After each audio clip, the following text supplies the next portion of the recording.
Finalmente, o deus do mangá aqui no Formiga na Tela. No programa de hoje, Ayako, por Osamu Tezuka.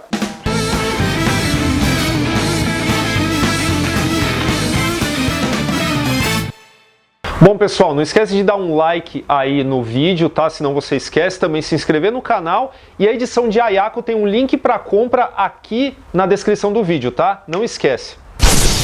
Bom, aqui a gente já falou sobre Eisner, a gente já falou tanto sobre Alan Moore, a gente já falou sobre alguns mestres do quadrinho europeu e já fizemos alguns programas sobre mangá, mas eu acho que se o Formiga acabasse hoje por qualquer motivo e a gente não falasse pelo menos alguma coisa sobre o Tezuka, ia ficar um gosto amargo nas nossas histórias. E eu acho que nada melhor do que aproveitar essa excelente curadoria que a Veneta fez de escolher esta obra para publicar, a primeira obra do autor nesta editora para ser publicada, porque apesar de a gente já conhecer os trabalhos do Tezuka por aqui, quem não conhece Kimba, o Leão Branco, quem não conhece Astro Boy, sabe? Se você é fã de quadrinhos e não sabe quem é Astro Boy, é como você dizer que não sabe quem é o Superman ou que não sabe quem é o Asterix, entendeu? Não faz sentido. Mas a gente ainda não conhecia este lado do Tezuka, que é o lado que mostra que é um autor que vai muito além da alcunha que lhe foi dada como o Walt Disney japonês, porque aqui eu falo sem nenhum medo de ser feliz, o Walt Disney queria ser Tezuka, ele não conseguiu ser Tezuka em vida. Talvez eu acho que as ambições do Disney, se a gente for comparar as obras, elas são muito diferentes, né? Eu duvido que o Walt Disney ele tenha se preocupado em algum momento da vida dele em fazer uma crítica, fazer um retrato contundente, meio alegórico, mas meio realista da própria sociedade japonesa, como é o caso do Ayako aqui, que através da história, a gente já está passando o carro aí sem dar a sinopse novamente. Tradição do Formiga Elétrica. Bom, Ayako... aqui vou eu tergiversar novamente, né? Ayako é mais ou menos aparentado com uma outra obra muito famosa que é o Enigma de Caspar Hauser, né? Porque através do isolamento forçado de uma menina, e assim, quando a gente fala isolamento forçado, a gente está falando de uma vida inteira quase mesmo, e depois ela é obrigada a enfrentar o mundo com toda a sua inexperiência que foi forçada pelo isolamento. Mas é bacana a gente falar que esse isolamento da Ayako no roteiro aqui do Tezuka, ele tem motivos assim muito particulares, muito característicos que, voltando aí a comparação com o Disney, jamais ele teria tido a coragem de colocar coisas tão bárbaras em uma história como nós vemos aqui. Porque a gente está falando de um contexto em que o Japão sai da Segunda Guerra humilhado. Nós temos o personagem aqui do Jiro para representar essa humilhação, ao mesmo tempo essa transição, né, do Japão para a modernidade, finalmente chegando na modernidade. Mas por outro lado, a gente tem aí um patriarca da família Teng, né, que o Jiro é irmão da Ayako, só que existe uma diferença grande de idade. Só que o patriarca desta família, ele tem a prática não muito ética, né, de possuir a sua própria nora com a anuência do seu próprio filho. É nessa, para usar um grande eufemismo, essa indiscrição que acaba gerando a Ayako, que é criada como filha, né, do seu próprio irmão, no caso, né? Ela é neta de seu pai. Exato. E aí quando isso se torna um constrangimento muito grande, quando eu falo constrangimento, acho que a motivação dos personagens, ela vai muito mais para o lado da ganância, né? Quem vai herdar o que nessa ciranda? E aí a opção qual é? Finjam que essa garota morreu e deixem-na isolada ali no porão da nossa propriedade. Um constrangimento público que é literalmente enterrado num porão da família, para que a história seja esquecida. E se a história seja esquecida não é uma escolha de palavras deliberada. Aliás, é uma escolha de palavras deliberada. Por quê? Porque concordo com você que as ambições do Disney eram bastante diferentes da do Tezuka, que a comparação não se aplica, né? Eu falei em tom jocoso, mas assim, nada contra o Disney. é porque o Disney não viveu o que o Tezuka viveu. Porque o Tezuka ele foi pego no furacão da Segunda Guerra e a vida dele mudou completamente nesse sentido. E a comparação, a minha expressão em relação ao Disney é até jocosa, porque Tezuka era fã de Disney. Antes da Segunda Guerra, a família do Tezuka era uma família abastada, mas progressista para os padrões do Japão. E o pai dele era um dos pouquíssimos homens da região onde eles viviam que possuía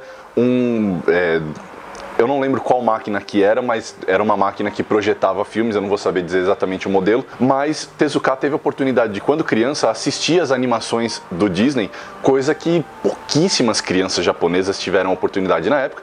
Ele ficou encantado com a animação, ele queria ser um animador de início, posteriormente ele se enveredou pelos quadrinhos, porque dentro do contexto do Japão era mais fácil, porque afinal de contas, hoje a gente sabe, Tezuka foi o responsável, não foi o único, mas foi um dos responsáveis por transformar o Japão nesta potência das animações que eles são hoje, influenciado pelo Disney, porque não havia ninguém antes dele que o pudesse ter influenciado no Japão. Então, assim, é uma história muito querida entre a figura do Disney e a figura do Tezuka. Então, interpretem o que eu disse em tom jocoso, porque eu sou uma pessoa ranzinza. Mas o que é importante é o seguinte: até a começando logo após a Segunda Guerra, a sua trajetória como quadrinista, ele ainda sofria muito dessa influência dos personagens Disney, da coisa de se comunicar com as crianças, né? Ele inovou bastante num sistema de personagens que era um elenco fixo de personagens que ele tinha, que ele inseria nas suas próprias histórias. Então o Tezuka, você pode dizer que foi um dos primeiros caras a pensar em personagens de universos compartilhados, para usar aí uma expressão que está na moda, 60 anos atrás, cara. É um pioneiraço, só que o peso, o choque do que ele viveu na Segunda Guerra, inclusive está escrito aqui no prefácio, sobre como ele viu bombas caindo perto dele e destruindo prédios em que ele poderia estar e ter morrido naquele momento. Assim, a memória da Segunda Guerra parece não ter afetado ele de início, mas foi algo que foi crescendo dentro dele.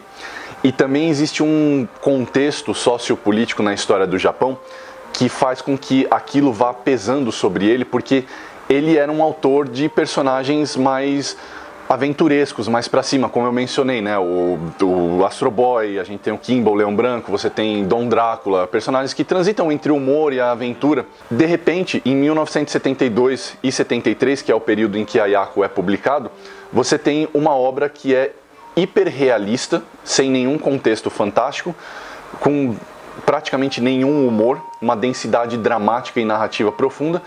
E o que provocou isso?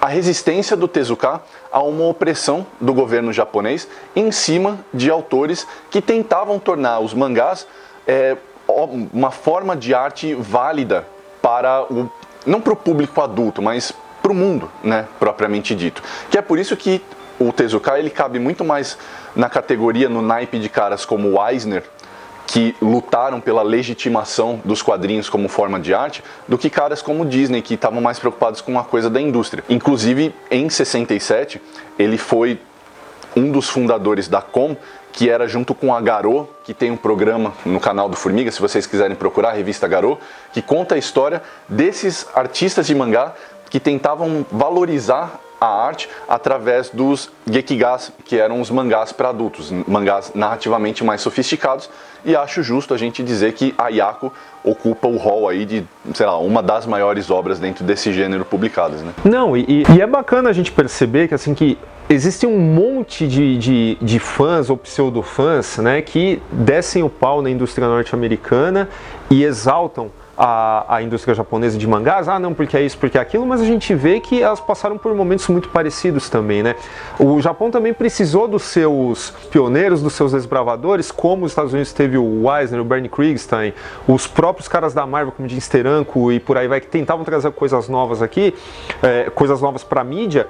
O Japão ele estava passando pela mesma coisa e ele lidava com uma mentalidade retrógrada, né, de uma indústria que ainda precisava de um empurrão para ganhar um certo tipo de reconhecimento. Agora, é muito bacana a gente ver isso, a gente olhar isso por uma ótica, e aí a gente vai casar isso, vai dar uma cruzada nisso com a teoria do Scott McCloud, lá no Desvendando os Quadrinhos, que é dos anos 90, mas eu explico a relação. Porque é muito difícil para quem não cresceu e se desenvolveu lendo esse tipo de coisa, ouvir alguém dizendo, não, isto é uma obra dramaturgicamente complexa, né? Isso aqui traz muito conteúdo, isso aqui fala da nossa cultura e tal. Você mostrar isso para uma pessoa que não tem intimidade com essa mídia é difícil, porque ele vai abrir, vai dar uma olhada, o que ele vai ver? Ele vai ver personagens cartunescos, né? Vai ver personagens que, assim, no estilo característico do Tezuka. Mas, por que eu citei o Scott McCloud? Porque, conforme ele mesmo fala, quanto mais cartoonizado estilisticamente falando, o personagem, e quando eu falo cartoonizado não significa chutado, significa sim, de traços relativamente simples. É mais fácil que você se coloque na pele daquele personagem. O que eu acho que é fundamental, ainda mais num volume assim dessas dimensões aqui, que parece uma bíblia, né? É fundamental para a gente entrar na história e imergir na personalidade desses personagens e dos seus dramas. Cara, até aproveitando essa deixa do que você falou, existe um contraste que depois viria a se tornar típico em outras obras do Tezuka, inclusive uma que assim, eu tenho a maior admiração, assim, um louvor por Ayako, mas a minha obra particularmente favorita do Tezuka ainda é o Buda, porque fala comigo de uma maneira muito íntima. Lá ele também demonstra esse aspecto do que você acabou de dizer, de personagens que são cartunescos, não no sentido pejorativo, mas no sentido estilístico, e contrasta com um cenário que é hiperrealista, que facilita tremendamente uma imersão, né? Inclusive, eu faço até questão de mencionar aqui uma decisão editorial que o próprio editor do volume fez questão de valorizar, e esse é um daqueles raros casos em que eu faço questão de jogar um biscoito, jogar um confete em cima e concordar, porque é realmente brilhante. Existe aqui uma cena, um quadro apenas de um cenário e chuva caindo, com o kanji de chuva, como se ele estivesse atrás da chuva, né? Como se a chuva caísse sobre ele. E o editor tomou o cuidado de não fazer algo que é típico na tradução de mangás, que é colocar a tradução da onomatopeia logo ao lado da onomatopeia. Ele fez questão de não macular a arte, porque é realmente um quadro brilhante que demonstra que o Tezuka optava por apresentar os seus personagens de maneira cartunesca e estilística deliberadamente. Muito talvez dentro dessa interpretação do McCloud, né? Embora ele preceda o McCloud em muitas décadas. Mas, além disso... deixa eu só fazer uma observação sobre o que você acabou de falar. Puxando aí uma outra indústria que se desenvolveu completamente independente da japonesa, você citou um negócio também que é muito característico, que é a questão do personagem desenhado de forma simples e o cenário ultra-realista, que a gente vai encontrar no Goscinny, no Hergé e por aí vai. Mas era só essa observação que eu queria fazer. Não, boa. Só que assim, cara, o Ayako, ele é uma espécie de... Embora o Ayako, como eu disse, ele tenha sido publicado entre 72 e 73, muito antes do Tezuka, infelizmente, falecer muito cedo demais, inclusive, muita gente chama o Ayako de a obra testamento dele, tipo, a obra seminal, a obra que condensa o que ele pensava. Eu não concordo tanto, eu já acho que o Buda está muito mais próximo da visão final de mundo do Tezuka antes do falecimento dele do que de Ayako. Por que eu digo isso? Porque Ayako, cara, é a obra seminal de um homem em conflito consigo mesmo e com o seu tempo. Porque o único artista que eu consigo imaginar assim que encerra em si o espírito do tempo da transição do Japão pré-guerra para o pós-guerra é um artista chamado Yukio Mishima. O Mishima, ele foi teatrólogo, ele foi músico, ele foi ator, entre inúmeras outras coisas. E ele era um cara que era um ferrenho defensor das artes tradicionais japonesas, especialista em teatro kabuki, em teatro no, ele sabia tocar os instrumentos tradicionais, koto, shakuhachi, shamisen. Só que, por ter passado muito tempo radicado na Europa, principalmente na França, ele se tornou um admirador de óperas, que é, cara, uma forma de arte estritamente europeia, né? Não tem como fugir disso.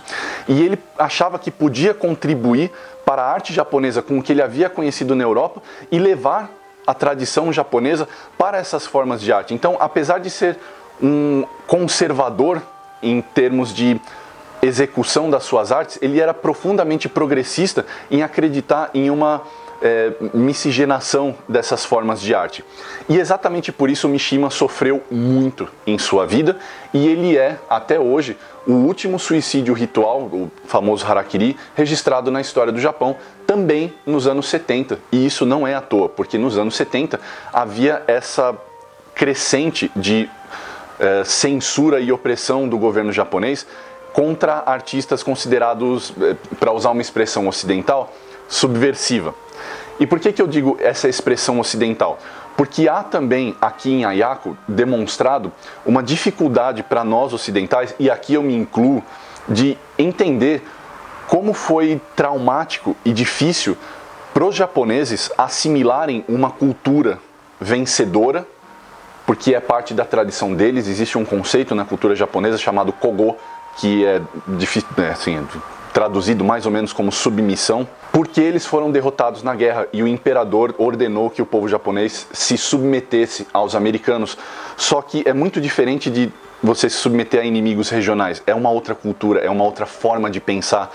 Os americanos já estavam dentro daquele ensejo que viria a ser a Guerra Fria, a polarização de formas de pensamento sociopolíticas típicas do Ocidente, o capitalismo, o comunismo, a democracia, o totalitarismo fascista, e não era a realidade dos japoneses. E quando os americanos começam a doutrina sociopolítica deles sobre os japoneses, existem inúmeros polos que entram em conflito. Os tradicionalistas conservadores japoneses, aqueles que defendiam a figura do imperador, aqueles que queriam implantar a democracia, mas a democracia à moda japonesa, não a americana. Havia aqueles que acreditavam em uma ponte entre os dois mundos, porque poderia haver uma aproximação, tanto o Mishima com a sua ópera, quanto o Tezuka com o Disney.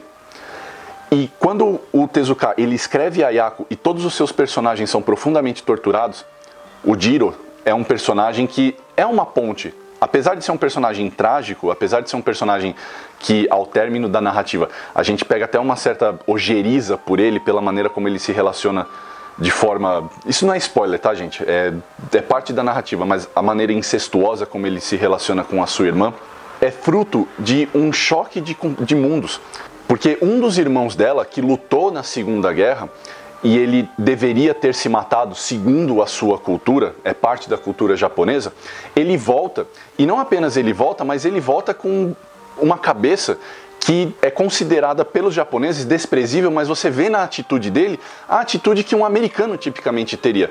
Eu voltei da guerra, eu sobrevivi, agora eu vou cuidar da minha vida. Eu não quero saber de, vou me matar. Para que eu vou me matar? Nada disso tem valor. Nós fomos derrotados. Então existe esse choque entre tempos e culturas, como por exemplo na figura do outro irmão dela, que é o sujeito, para usar as palavras que você usou aqui enquanto a gente conversava por fora, é o sujeito mais ético dessa trama, apesar de ser um bandido.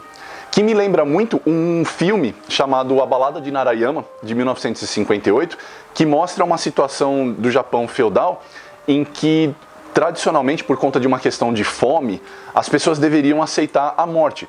Mas você vê um grupo de bandidos agindo para roubar comida e sobreviver, numa atitude que é considerada socialmente desprezível, mas que é eticamente mais do que aceitável. Então você vê assim, isso existe em filme, isso existe aqui no Tezuka, escrevendo a sua obra seminal.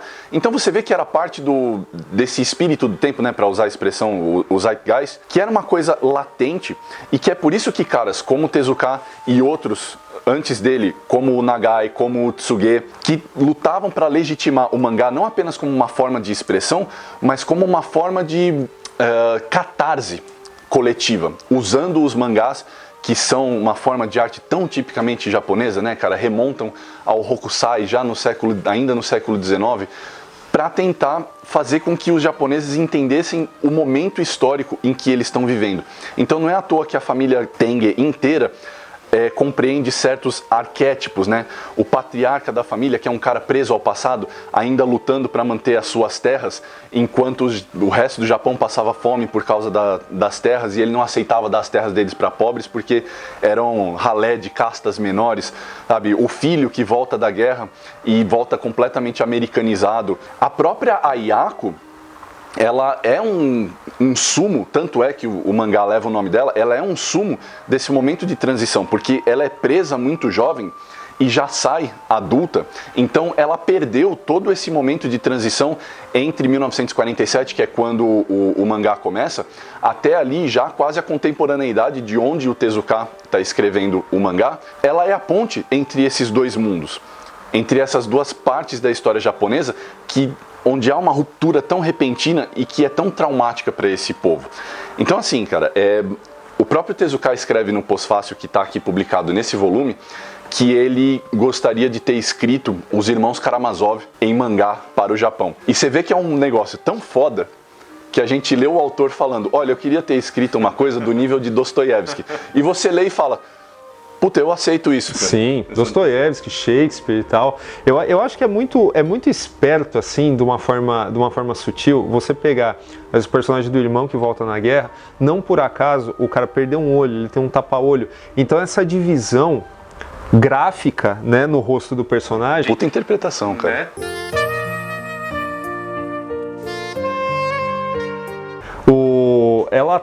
Ela já encerra aí toda a ambiguidade, ela já indica toda a ambiguidade que esse personagem vai carregar por toda a história. Ao mesmo tempo que a própria Ayako, na sua pureza, porque apesar de tudo, enfiada ali naquele buraco, ela não tomou sol. Então existem observações sobre como a pele dela se manteve clara, se manteve assim, sedosa pela falta de contato com o sol. A sensibilidade dos olhos à luz, né? Exato.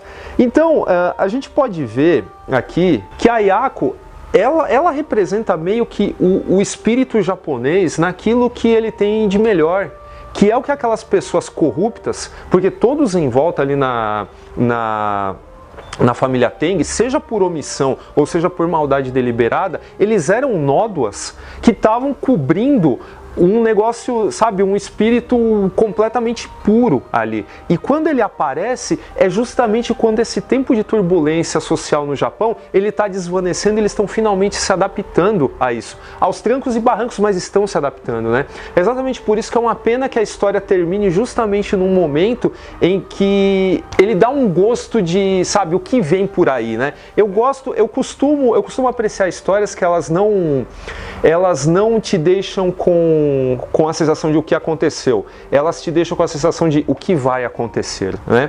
E o bacana do Ayako é isso, mas também você vê uma certa indecisão por um lado, mas por outro uma precipitação na hora de finalizar esse arco da Ayako, até porque ele tem um final alternativo, né? Você vê que ele não ficou contente com... É porque não era pra ele ter terminado, né? A gente vê, por exemplo, você falou bem, né? Ó, puta calhamaço, é uma puta bíblia, mas a gente tá acostumado com mangás que se estendem por dezenas de volumes, né, cara? Tá aqui o Lobo Solitário pra não nos deixar mentir. Então é óbvio que o Tezuka, pelo menos assim, é óbvio pra quando eu li, que ele queria ter continuado. Porque você colocou uma coisa, cara, que é muito certa, até resgatando a sua comparação com o Casper Hauser. Quando a Ayako, ela emerge do seu cativeiro, ela emerge como a proverbial tábula rasa loquiana, né? Ela é uma esponja, mas também um espelho do mundo que a cerca. Então, quando ela, em toda a sua pureza, começa a replicar um comportamento, principalmente do seu irmão incestuoso, né? Aquela coisa libidinosa, aquela coisa lasciva, e ele mesmo fica chocado com aquilo. Por que ele fica chocado? Porque a Ayako é um espelho do comportamento dele. E conforme ela vai interagindo com outros membros da família e com outros personagens, e a personalidade dela varia porque ela não tem uma personalidade, porque ela é um espelho das pessoas que a cercam, porque ela foi mantida presa, cativa durante todo esse tempo, é uma metáfora brilhante do Tezuka para o momento que o Japão vivia quando ela emerge. Ele usa a Ayako para, assim, eu falei que ela é um espelho, né? Então, assim, ele usa a Ayako para fazer uma reflexão sobre o momento social e político que ele estava vivendo nos anos 70. E a história é interrompida, assim, fora do volume, a história é interrompida porque o Tezuka, ele mergulha numa depressão profunda, né? Porque ele vê que os esforços dele, mesmo com a revista Como, que era uma tremenda revista, reunia tremendos artistas, ele via que os seus esforços produzindo obras, assim, seminais, históricas como a Ayako, não estavam oferecendo os frutos que ele acreditava que deviam oferecer, e ele mergulha numa profunda depressão, numa profunda crise existencial e artística, que só vai ser definitivamente solucionada, novamente, como eu já disse, quando ele escreve Buda e proporciona uma catarse para si mesmo e, por que não, para todos os seus leitores. Então, assim, Ayako é, além de tudo, o retrato de um artista no auge da sua forma, mas também com uma crise em si mesmo, como artista, como cidadão de um país, como indivíduo num aspecto psicológico. São camadas e mais camadas, né, bicho? É muito bom.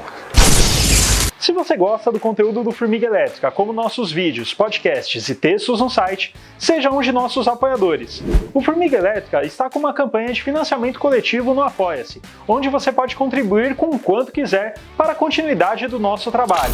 Os nossos apoiadores, além de participar de sorteios mensais, eles também têm direito a um grupo fechado no WhatsApp com todos os editores do Formiga Elétrica, além de lives exclusivas no YouTube. Então, para ser um de nossos apoiadores, basta acessar apoia.se/Formiga Elétrica. Venha fazer parte aqui da nossa família. É isso aí, pessoal. Esse foi o nosso programa sobre esta obra-prima da história dos quadrinhos, Ayako, de Osamu Tezuka. Não se esqueça de entrar no nosso site, formigaelétrica.com.br. Baixe lá o nosso podcast para você ouvir aí na rua, na escola. Na escola não, presta atenção no professor. Mande e-mail pra gente na tela, @formigaelétrica.com.br. É isso e até semana que vem.